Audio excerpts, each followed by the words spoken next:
башталгыч. Birinchi bölümde taqırıqtın atı, ikinci bölümde kirispе, üçüncü bölümde teoriялык, altıncı bölüm оқорытынды bölüm.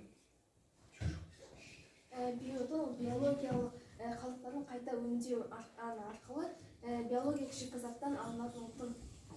Дагы да биодон башка да целлюлоза және органикалык ар түрлүү типтүү заттардан алууга болот.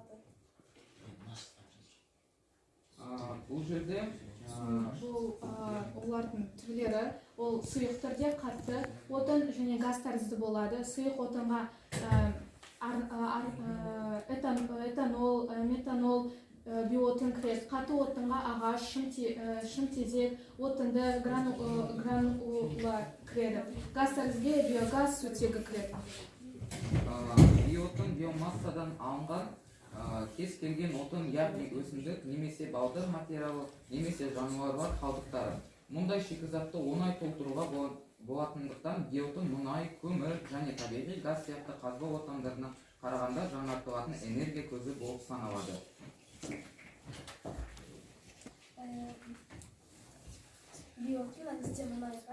Біз оны жасаған себебіміз биоотын ол бензиннің орнына қолданылатын зат және оны көлікке құйған кезде ол табиғатқа кері әсер әкелмейді. Ол табиғатқа жақсы әсер әкеліп, табиғатты бұзбайды.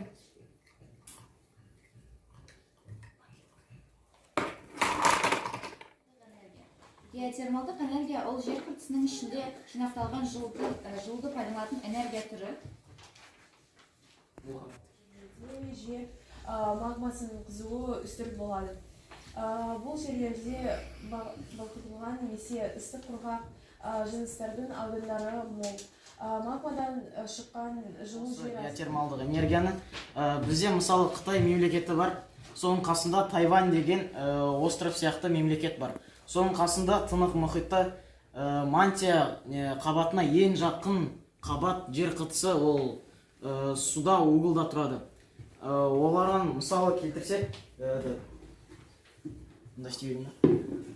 мысалға осы Кока-Кола сусын біз тынық мұхиты деп есептейік.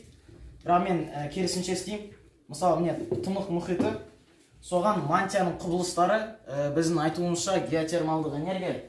Ол су қоймаларының химиялық құбылыстармен әрекеттесінен вулкан, сондай химиялық жарылыстар болуы.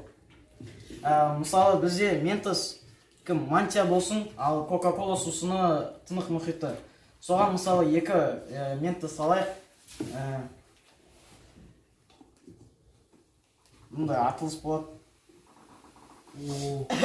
Соны 100 есе көбейтіңіз, мысалы 1000 есе. Осы сондай жарылыс біздің мысалы соның күші, энергиясы біздің жер ғаламшарымызды жойып жіберуге күші жетеді. Өйткені мантияның күші соншалық жерден тек қана қалса ғана лава ғана қалады. Соның күшін көрсетіп, кішігірім макет жасағанымыз солай.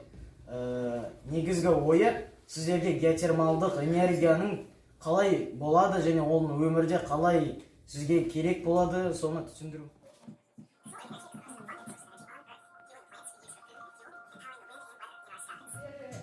Күн энергиясына байланысты көптеген тәжірибелер көре аласыздар, бірақ біз осы тәжірибеде тоқталдық. Бұл жерде бізде үйдің макеті, үйдің шатырында сіздер күн энергиясын өзіне алатын күн батареяларын көре аласыздар. Одан басқа бұл жерде жай тартқыш сізге көрініп тұр. Жай тартқыш дегеніміз найзағайды өзіне тартатын құрал. Сол құрал арқылы күн батареяларына найза тимейді. Сол себептен әр үйдің басына күн энергиясын алатын күн батареяларымен әрине жай тартқыш болу керек. Себебі егерде күн батареяларына найзағай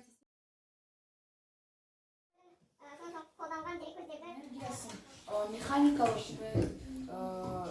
жылу немесе электр энергиясына түрлендірудің теориялық негіздерін, әдістері мен техникалық құралдарын жасаумен айналысатын энергетикалық саласы. Жұмысқа айландырады.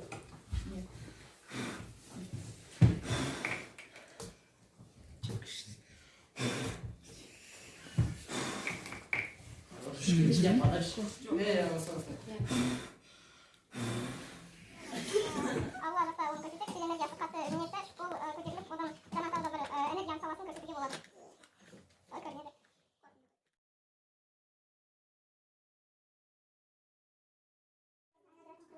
жобалаудан тұрады дегенмен жобалау